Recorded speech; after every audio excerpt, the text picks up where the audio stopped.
Assalamualaikum warahmatullahi wabarakatuh. Selamat siang dan salam sejahtera untuk kita semua.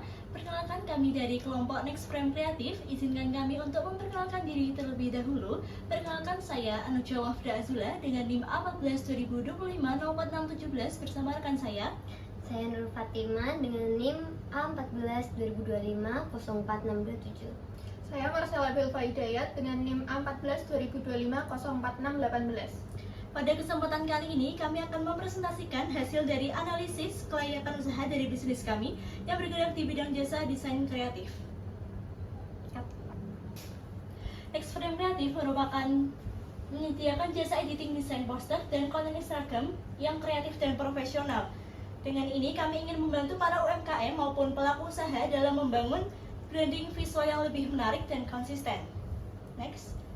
Berdasarkan data yang kami peroleh, sekitar 60% UMKM mengalami kesulitan dalam branding dan desain visual bisnis mereka. Dalam hal ini menunjukkan bahwa kebutuhan terhadap desain visual profesional masih sangat tinggi, terutama di era digital saat ini. Dan selanjutnya ada pernyataan masalah.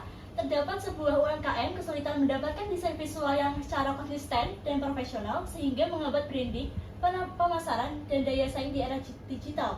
Dampaknya, UMKM kehilangan daya saing, kreator sulit menarik audiens, dan juga konsumen kurang percaya pada visual bisnis yang tidak profesional.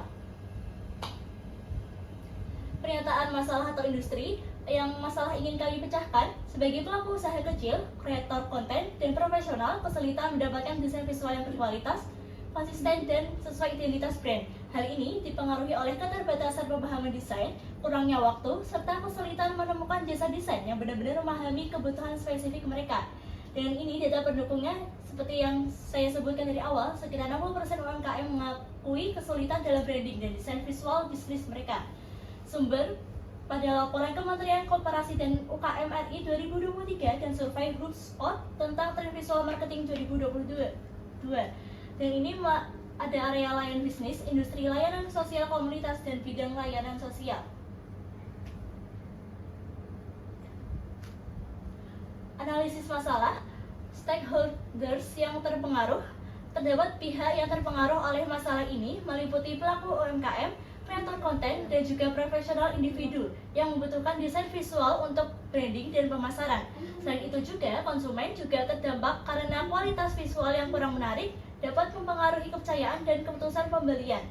Dampak bagi stakeholders, dampak negatif dari masalah ini adalah UMKM mengalami penurunan daya saing dan kesulitan membangun brand, sehingga kreator konten profesional kehilangan peluang menarik audiens, serta konsumen kurang percaya terhadap bisnis dengan tampilan visual yang tidak profesional. Penyebab masalahnya, akar dari penyebab masalah ini meliputi keterbatasan pemahaman desain pada pelaku usaha, kurangnya waktu dan fokus karena mengelola bisnis, serta kesulitan menemukan jasa desain yang profesional dan sesuai kebutuhan. Selain itu juga, kurangnya komunikasi secara efektif antara klien dan juga para desainer, sehingga menyebabkan hasil yang tidak optimal. Hubungan anggota atau kelompok, kami ingin mengatasi masalah ini karena memiliki minat dan keterampilan di bidang desain grafis, serta ingin membantu UMKM berkembang. Kami melihat banyak pelaku usaha kesulitan dalam membangun branding visual, sehingga kami termotivasi untuk berkontribusi supaya bisnis mereka lebih profesional dan mampu bersaing di era digital.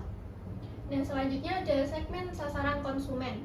Yang pertama ada sasaran utama, yaitu UMKM dengan adaptasi digital dengan desain visual branding profesional. Dan yang kedua adalah sasaran sekunder, yaitu bisnis menengah dengan kebutuhan penguatan branding visual digital.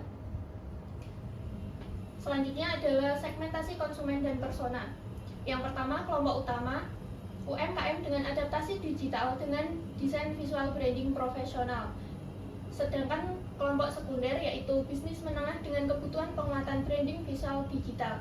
Dari segmentasi konsumen ini, kita membuat contoh persona yaitu Budi Santoso yang berusia 30, yang berlokasi di metropolitan. Peran dalam organisasinya yaitu pemilik sekaligus pengelola utama bisnis. Profil pelanggan yaitu pendidikan, lulus perguruan tinggi, jenis kelamin laki-laki, pekerjaan wira swasta, minat atau hobi lainnya, sumber informasi utama yaitu media sosial, preferensi belanja hybrid, kenyamanan dengan teknologi sedang, media sosial favorit yaitu Instagram, tempat berkumpul secara offline favorit yaitu cafe, coworking space, pasar atau komuni. Jobs to be done dan alternatif.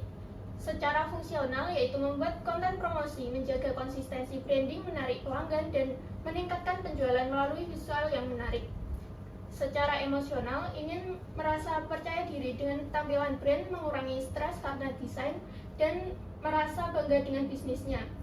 Dan yang terakhir secara sosial, yaitu mendapatkan kepercayaan pelanggan, terlihat profesional, dan diakui sebagai bisnis yang kredibel. Selanjutnya ada alternatif. Yang pertama alternatif saat ini yaitu menggunakan aplikasi desain sederhana atau Canva, mencari template gratis atau menggunakan jasa desain murah atau freelance. Dan kekurangan dari alternatif saat ini yaitu hasil desain yang kurang unik dan tidak konsisten, kualitas tidak profesional, serta jasa desain sering tidak sesuai ekspektasi dan kurangnya komunikasi. Di sini ada validasi masalah atau GOOTB, daftar konsumen potensial atau wawancara pengguna. Dan di sini ada nama Vicky Andresan Saputra, lokasinya dia membuka bisnis UMKM ya. Nama Dinda Maharani, lokasi bisnis UMKM. Nama Dewi Merdikawati dengan bisnis UMKM juga. Total konsumen potensial atau penggunaan yang diwawancarai, laringnya 0, daringnya 0. Ya, setuju bahwa masalah saat ini cukup penting bagi mereka untuk mencari solusi juga kosong ya. Persennya yang tidak puas dengan alternatif saat ini yaitu min 1. Oke, selanjutnya di sini ada desain solusi.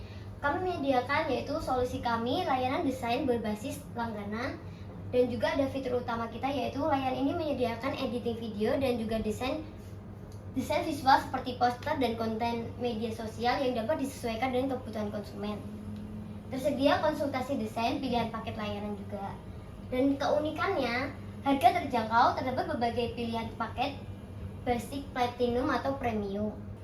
Di sini juga ada manfaat solusi. Manfaat fungsionalnya, hasil anti berantakan, memastikan konsentrasi visual, warna, font, dan logo di seluruh platform, penghematan waktu, operasional karena menggunakan jasa editing, peningkatan kualitas visual video.